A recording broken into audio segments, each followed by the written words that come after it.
Hello and welcome to Daily Politics, reaching you from TrustTV here in Abuja. On this program, we discuss issues around politics, policy and governance in both Nigeria and the rest of the world. I am Suleiman. Today, our focus again is on the Electoral Act amendment, which President Muhammadu Buhari has declined to sign 30 days after it was sent to him by the National Assembly. Key provisions of that bill include electronic transmission of results and direct primaries to be monitored by INEC for all political parties in the country. The bill was sent to the President on the 19th November 2020. Today is 20th December 2021. And the President has not approved his signature to the bill. The Constitution of the Federal Republic of Nigeria provides for a 30-day window during which the President should sign a proposed legislation. But if he fails, the National Assembly is empowered to overrule him. So far since 1999, there's been only one occasion in which a president was overruled. So today we ask, should the National Assembly veto the President? Should they? How can they do it? And what will it entail to the relationship between the executive and the legislature? Joining me on the program today are Mr. Jide Ojo, a columnist and public affairs analyst, well known in the development world. It's a pleasure. Good evening. Thank you. And also Barrister Sam Karbo, who is a constitutional lawyer in private practice. You're much welcome, sir. Thank you for having me. Thank you. Yes. But again, before we continue, we'll take just 1 minute to give you a roundup of politics and the news today. Stay with us. Members of the National Assembly have expressed reservations as President Muhammadu Buhari refused to act on the Electoral Act amendment bill presented to him for assent by the legislature 30 days ago.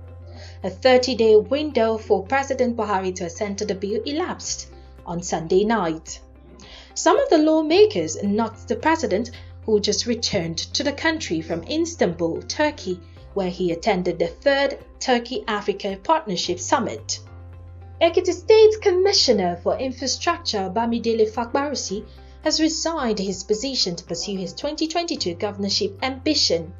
The resignation came barely 2 weeks after a former secretary to the state government, Biodun Oyebanji, resigned to participate in the governorship contest.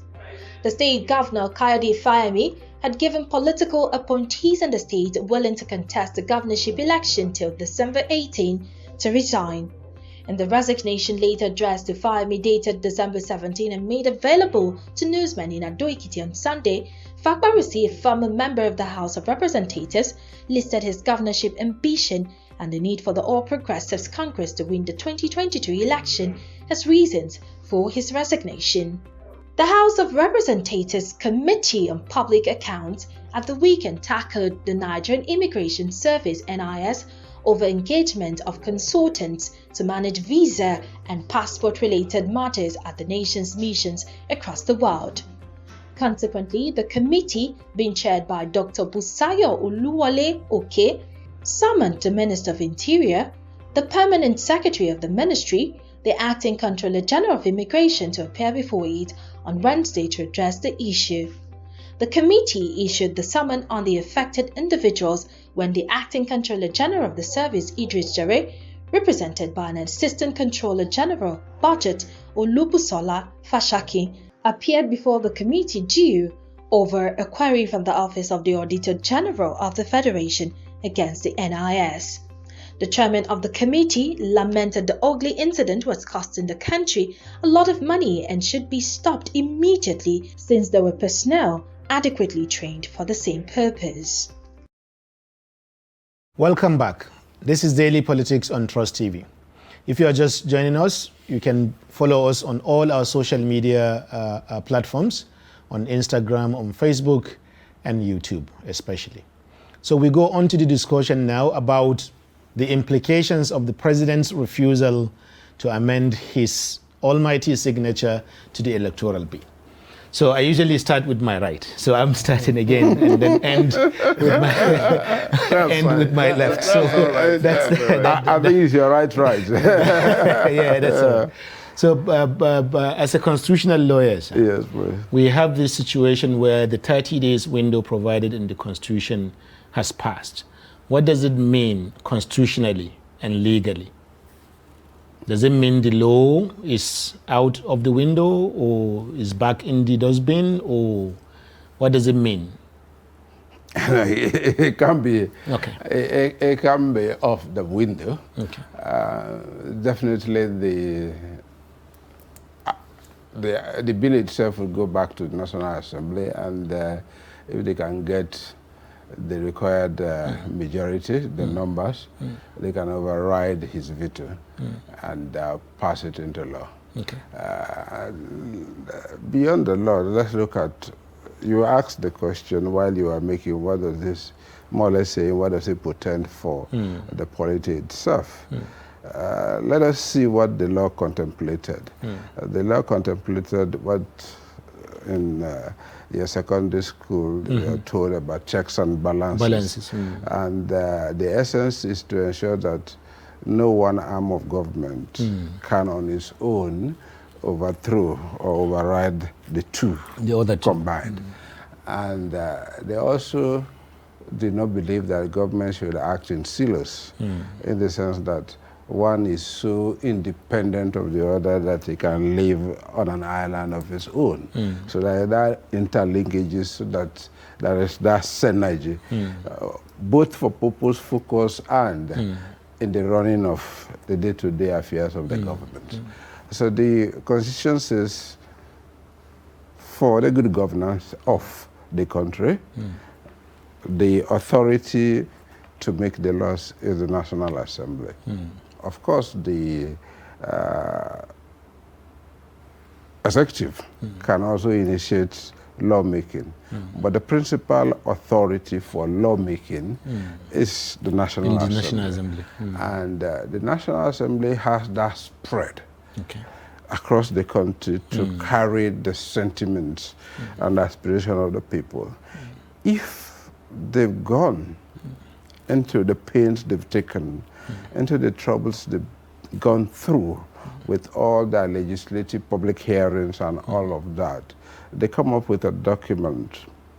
You have to have what I would call an extraordinary reason for you to step down on it, because you are not an overlord over that process. You are not even an oversighter of that process. So does that mean this is not the final word now? It can be. It can be. But to me, beyond that point that it cannot be, I am just expressing my worry as to what is the president thinking. This is not the first time. The first time the bill was sent to him was on the eve of the last election. And I think the excuse then was that, a wholesale sort of amendment and changes in the Constitution would be too onerous for INEC to manage and the actors, or what you call the stakeholders, to actually absorb and make a good sense of it before the election. That excuse as at that time perhaps was excused, but I do not think this time around you could make it. I've had some feelers, but I give him the benefit of the doubt that he's been advised that if the amendments as proposed are passed into law, they may foist some sort of burden on the actors.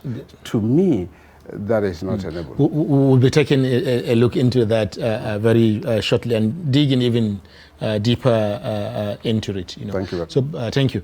So Mr. Jide Ojo, the barrister has just given us, Barrister Sam has just given us the constitutional, outlook of the present situation, the legal, and what are the political implications? Well, I think before we even come to the implications, I need to express my worry and concern about the sustenance and consolidation of the Nigerian democratic project.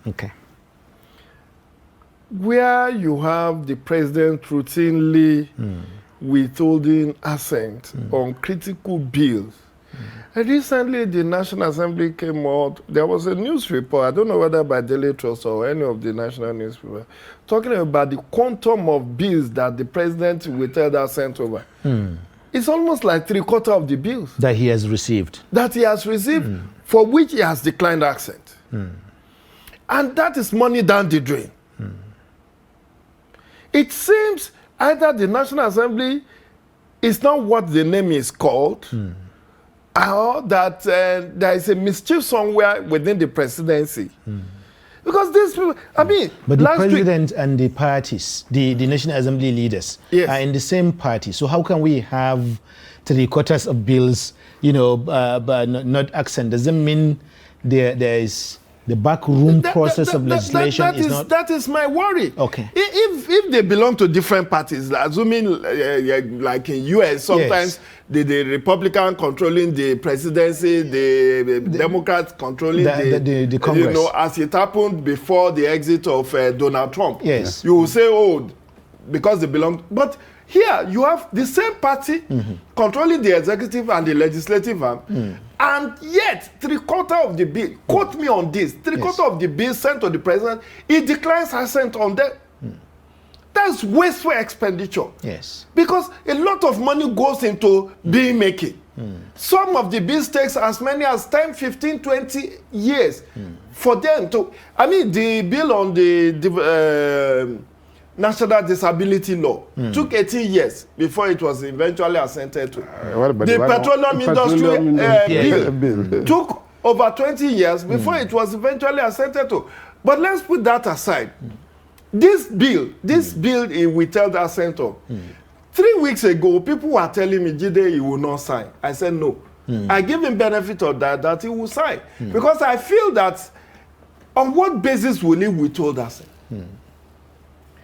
But not having seen his communication to the National Assembly, I don't know whether it's already leaked, but we know by tomorrow we should get that. We should be able to have official communication on why he withheld assent. Yes. But assuming without conceding, that is on the basis of direct primary, which is a controversial clause, the National Assembly decided to insert. Because I ask myself, the British will tell you, if it's not broken, don't fix it. Nobody had ever complained from the political class that indirect and direct primary is no longer suitable for them, and that they need just one system of primary. I wrote in my column 2 weeks ago, which you possibly read. Yes. And I laid the different landmines across the chain of candidate nomination process, that it does not lie with primaries. It's not about which primary you conduct. They did many, I mean, APC says for their congresses, elective congress, they will have consensus, direct and indirect primary. All the parties actually, both APC and PDP. Yes. No, they said consensus, direct and indirect yes. primary. We saw what came out of it. That is part of the reason why they could not hold their convention this December. Because of the rancorous nature, the chaos in 27 out of 36 states. Yes. They had to postpone till February next year their convention.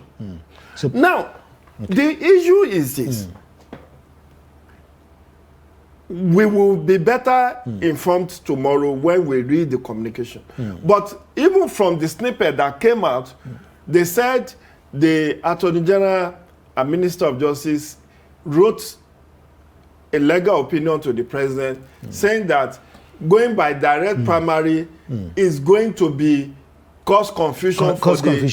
I was going to direct that question to but you can. I was going to direct that question to the barrister. But even before that, yes, I wanted a little bit explanation on the power of the veto that the National Assembly holds and how does it apply in this particular instance.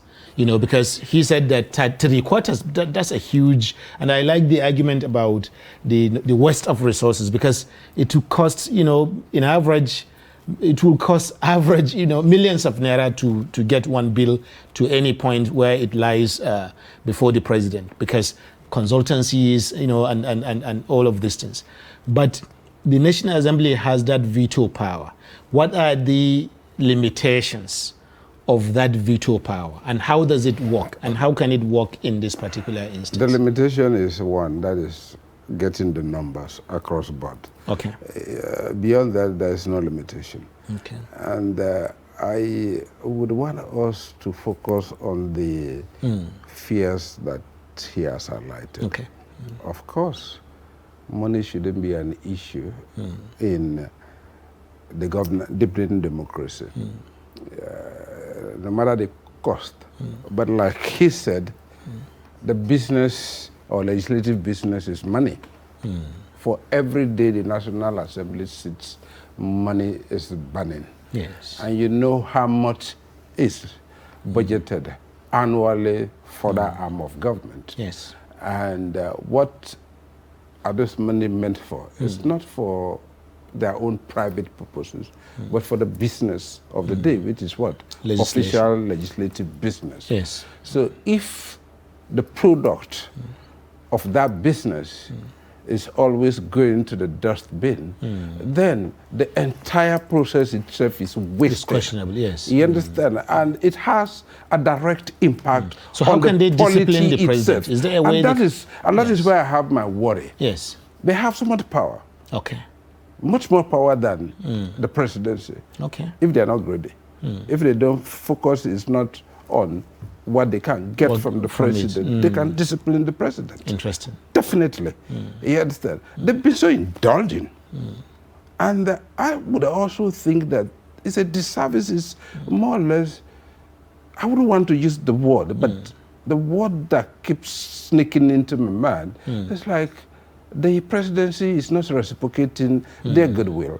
There is nothing that they've asked the National Assembly that the National Assembly has not done. Bend backwards. Yeah. Yes. When I had my column, I had sleepless nights, and there was never a time I spared Saraki's Senate. Yes. Because of what? Their filibustering posture and the clock that I felt were they put on the wheel of the progress of Mr. President's governance. But here we are. You have a friendly legislature. I don't want to say a conniving legislature. They give you all that you want. And for every time they come to you with their effort, you play God over it and put it aside. It's wrong. What they don't know is this. If indeed they make any law that in itself infringes or falls short of the standard of the Constitution, it is for we, the private individuals, to go to court and test it. It is not for you to think for us and make that decision for us. Because if you take and usurp our own right or our own discretion to challenge it, then we don't need to have the National Assembly. We could as well have you, since you know it all. Yes. You understand? But that is not what the Constitution contemplates. The Constitution contemplates a situation whereby you would not be a hindrance to the workings of any of those two, as much as they shouldn't be a hindrance to your own workings. So maybe if the National Assembly had been even more filibustering like the previous, maybe they would have earned more respect in the presidency than they now do. But that's an aside. Barrister Sam raised an important issue in terms of comparing between the previous National Assembly, the 8th and the 9th one. The fact that then they were having issues between them. At that time, Nigerians used to blame the National Assembly as being responsible for the slow pace of the Buhari administration at that time. And now you have a more compliant National Assembly in place, that whatever the president takes to them, he can be sure that he will get it. But, the reverse of that traffic has not been. to the extent that 3/4 of the bills sent to the president, he doesn't accent to that. What does that mean, in terms of the president's own administration? Does it mean that even before, it has always been the presidency or the National Assembly? Let me tell you, Sulaiman, in the context of what we are discussing, two broad school of thought are out. One is that there is a face-off between the Governors Forum and the National Assembly. And that the Governors Forum reach out directly to the President and to the Attorney General, asking him not to sign over the introduction of the direct primary. True, that may be what is playing out. But there's another school of thought that this could actually be an elite consensus among the power brokers in Nigeria for status quo to remain in our electoral process. Interesting. So one arm of government is grandstanding and say, no, we will not take it. Meanwhile, in the night, they are happy. But isn't that conspiratorial? Isn't that conspiracy theory? No. Okay. We have to lay all the cards on the table. Okay, go ahead. I'm a political scientist. Yes. And I tell you for free that many of the things that plays out during the day, things do change at night. Yes. If the National Assembly does not want us to believe that this issue of direct primary is a small screen to allow status quo ante bellum to remain, then let them override the president's veto. Anything short of that shows that it was because the National Assembly started this whole shenanigan. Thank you. I asked you, I said earlier, does direct primary solve the problem of nomination? The answer is no. Today, sorry, sir. Sorry, sir. Just 1 minute. Today, news broke out about the court nullifying the candidature of Andy Uba. Yes. I've said it on this program. You said you did direct primary ahead of a number. Where you had 300,000. It's got 330,000 within that party. In the internal in APC, direct primary of APC. Yes. But in the election of November, it's got 43,000. Yes. Now the court has come out to say there was even no valid party primary held. And it's a sitting governor of Ogun State, that went and supervised that election that had been nullified by the court. And that is a direct primary election, which is telling you that even if we stick by this same direct primary for 2023, it will not be a panacea to our candidate nomination challenge, because there are different landmines starting from the high nomination fee to 22.5 million was paid by all the aspirants in Anambra for APC. I don't know what PDP charges ANABGA and all of that. Now, the second layer is issue of screening of aspirants. They can screen you out on flimsiest excuse. They can say you attended somebody's wedding and that is anti-party. You wanted to react to his... Yes. Yeah, before I react to the issue of direct primaries. But let's get back to what Mr. President is saying. Okay. He's saying that in terms of quality, delivery, in terms of surrender value, what is coming from the National Assembly is not worth his signature. That is the verdict. Even if the verdict is simply that.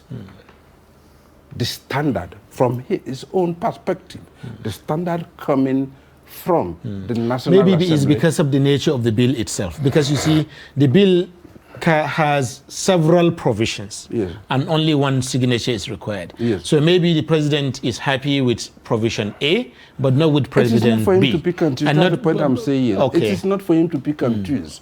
You see, the only time he can withhold is when there is an obvious, why would I say it now, a contest between the provision that is being proposed and that of the Constitution. Mind you, he is the safeguarder of the Constitution. Yes. He swore to uphold and maintain the Constitution. As do members of the National Fine. Assembly as well. Not for him specifically. Okay. You understand? That is his rule. So where there is any conflict between what is proposed and what is so plain in front of you, you could say, he can refer them to it to say, Take a look at this, or take a look at this and see whether or not what you are saying does not conflict with Violate this. with the Constitution. You understand? Okay. But let's come back to what we are saying. And the Western world, I've said so over and over, in America, you can't find a word about political parties in their constitutions. Because what? It's a party business. And that is why when the case, the famous case of Madison and Marbury as to when does the court has business with Political business, they give you a very thin line. And for us here, for a very long time, that has been their attitude. But governance is beyond what lawyers or what legislators say. There are so many aspects of it that when they put the mix, they can tell you that because of this, let's do this. I was involved, let me finish. I was involved in the making of the white paper for the past electoral reforms. I know the thinking that goes as to the relationship between party politics or lack of what they said, internal party democracy. And the conflicts that are consuming us today. Yes. You understand? Direct relationship. But Direct relationship the Attorney between, General. Yeah, direct relationship between what? Lack of party democracy. Internal democracy. And the problems that were. Why is this so? Because the Constitution says the only association or club, call it whatever name you have, that can produce Field the a personnel candidate. of governance is the political parties. And therefore, we have to have a serious look at it. Okay. And what are they saying? Most of the time, before now, before the introduction of Section 87(9) of the Electoral Act, on the eve of elections, blood would flow because what? As at that time, the chairman is a god. But today, they've taken a little bit of that power, and we see something working towards it. And if, in the wisdom of the legislature, they say, you know what, while still looking at it, because when you say internal party democracy, you are not saying anything beyond what? Primaries. Yes. After primary, there is nothing you talk about party. Exactly. The moment the elections are over, what do you have there? The offices are closed. You understand? So that is the moment. So if in their wisdom they say, let's do it this way, what does it take to conduct direct primaries? Option A4 is there. You line up, we can't, we know. Everybody. That is a conflict resolving mechanism that is being introduced in the electoral process. So it is not just right to say, oh, let's leave it to the political parties, because we had left them to conduct themselves, but they had never did. And their own inanities are what? Now today, indeed, they've thrown problems at all that are consuming us today. Yes, I was even going to raise that issue, particularly that not just the National Assembly is representative of all Nigeria, in however you look at it. First, as at the level of states, equality of state, but also the level of population. So all of them come together and say, okay, we want direct primaries. So that means probably, represents the general view of the country. But beyond that, even many Nigerians and many groups, civil society organizations, media, editor, all kinds of things, they have all expressed some kind of support for the direct primaries, But and now we don't know where all of that is going. So maybe when we return from break, I will be asking you, what does that mean for the Nigerian people? Whether Nigerians have any power to push for the president to sign, and how would such pushing look like? But this is where we come to the middle of the program, where we normally take a break for just a minute. Stay with us. We'll be right back. Thank you.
Welcome back. If you are just joining us, this is Daily Politics on Trust TV, and we are talking about where we all stand with the electoral amendment bill, which the president has so far withheld his accent. Mr. Jide Ojum, before we talk about what Nigerians can do, you know, you observe that the Attorney General of the Federation is a lawyer, is not the president's personal lawyer. Is not the Aso Rock lawyer. Is a lawyer for Nigerians. You know, is a lawyer of the government, you know, not the president. So there's a separation between him and the office of the presidency, and necessarily so. But without any solicitation, without the president asking him, you know, we had last week that on his own, he wrote to the president that it is, you know, the direct primaries will cause confusion. Is that an indication of private interest from the office of the Attorney General? Or what does that mean? Is it, would he normally have had that kind of, because it's a political matter, it's not a legal matter. Let me weigh in on this. Yes.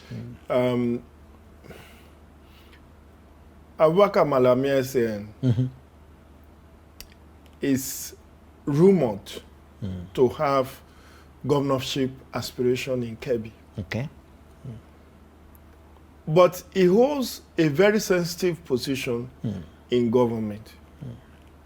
Suleiman, every law passed by the National Assembly is referred to the Office of Attorney General and Minister of Justice for his legal opinion. Okay. Because he's the chief law officer of the Federation. So every bill goes to him. That is statutory.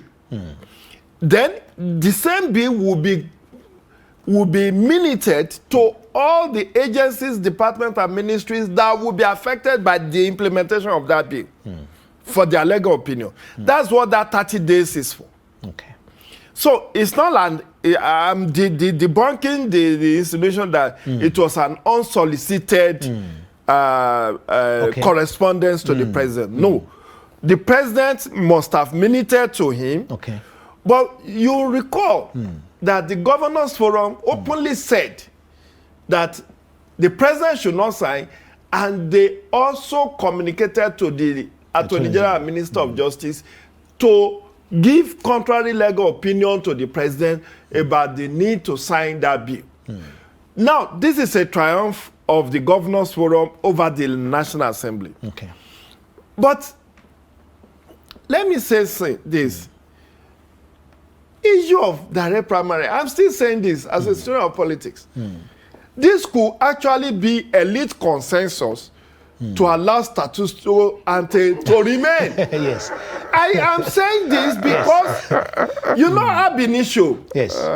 They wanted to use electronic translation of results. But there results. was no any campaign by Nigerians for direct primaries before exactly, that. Exactly, is so my it was point. their own interest.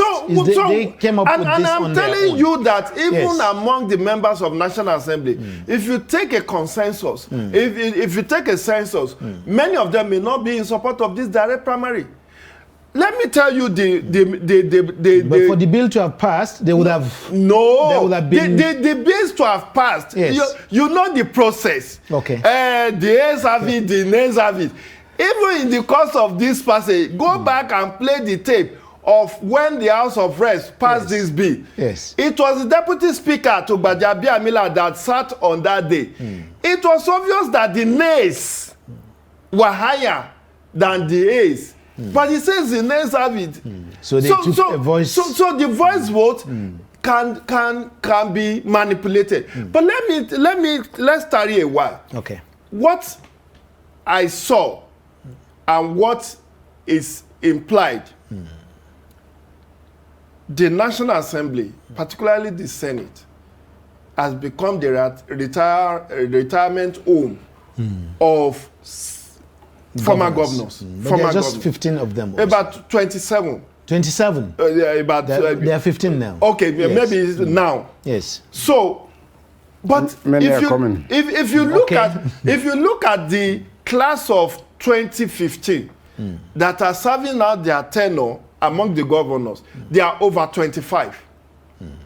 Am I communicating? I've not done the tally, but they should be. That's a significant number. More significant number.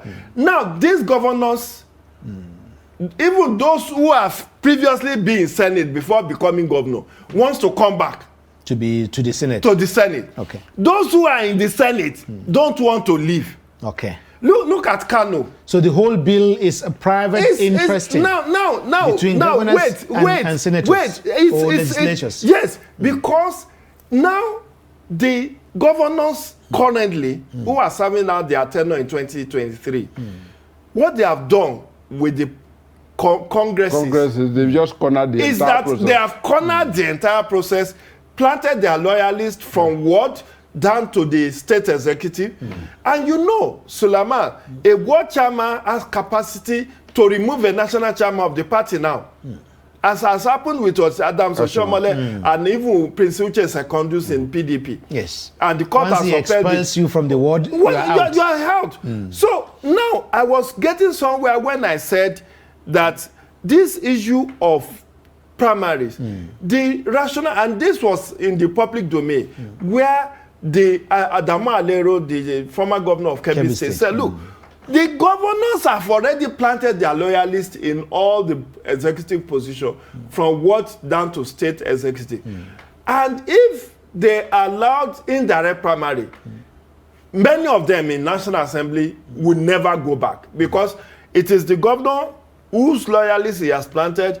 It is there that will conduct the party primary, and they will screen you out on the flimsiest of all excuses, as we have seen all around. In the case of Chukuma Umeoji of Abga, that is what generated the crisis in Abga in Anambra State. A serving member of House of Reps was screened out by the screening committee that he is not qualified, and that was why he went from parallel executive that went to up to Supreme Court. The same thing with the issue of this other person that also was screened out, Obaseki in Edo State last year, because they don't like it. So what I'm saying is that this issue of governors having planted their loyalists is what gave, at least according to the National Assembly, is what gave them the impetus to say, motivation. Let's put direct primary, so that it will not be party members that will conduct the primary. But what question we need to put to them is, how many of the 18 registered political parties in Nigeria today have credible membership register? Many of them don't have register. But that's a question of implementation. They don't have register. That's a question of implementation. That should even be an issue. That's really not. They should be forced to do that. Because, yes. I want to go over what he said. Yes, he's absolutely right about the position of governors vis-a-vis the National Assembly. The Attorney General of the Federation. Okay, yeah. I've written about 4 pages on it to educate the public as to that position and why the incumbent would never really be a popular person, because first and foremost, it's considered to be the private chambers of the president, and is also the legal advisor of all public authorities in the country. And almost the singular person that could actually represent the government in any dispute, even from within the government itself, as long as it's a dispute against the federation, that is the authority that has the right to defend it or push it. So it is not right to say that he took it upon himself to give that advice. That is his own responsibility. So is it possible to separate the ministry from the Attorney General now? They've tried that. That discussion is ongoing, but I do not see... In the US, there is no separation. Yeah, I do not see the relevance of it because it's going to go down to the same issue. I would also want to say that I do not think that it is because of Malami's interest. Governorship ambition. That's still a long time. If for anything, personally, I know what is going on, and he may not have that much of a problem that people are anticipating. If he wants to be governor, I think he would be. So I don't think that could be a reason. But I have my hunch that the governors are behind this, and they are strong. They have a very strong hold on Mr. President.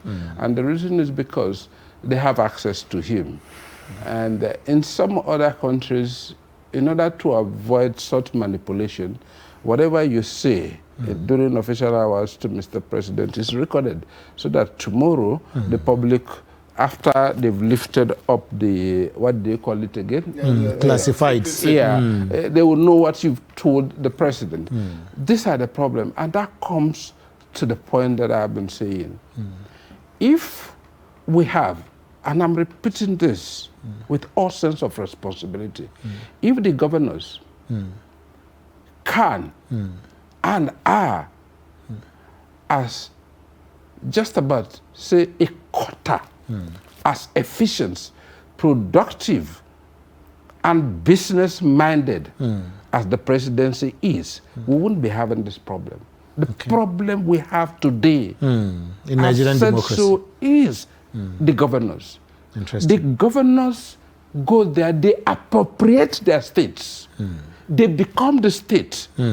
And for some of them, we know, they live in Abuja, they go, they pick up the bundle from the national cake, go and pay salaries, and they return to Abuja.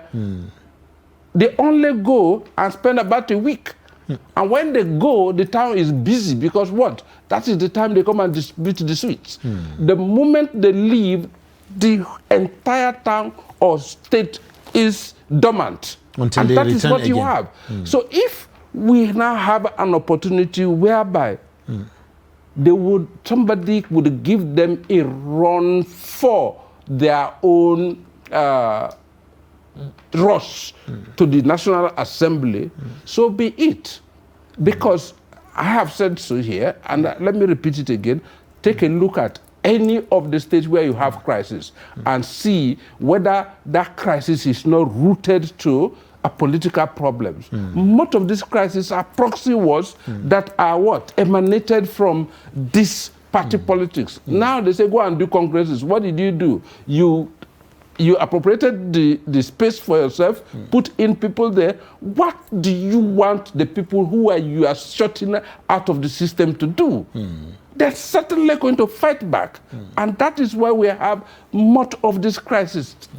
I am not with anything beyond that absolute guess that for any of these states that you have or that are torn apart by crisis, the reason is what? Bad politics. So if we have the opportunity to reduce that, let's do it. I do not see so to what extent do you think that the direct primary will help in changing this scenario that you just described? You rise and fall.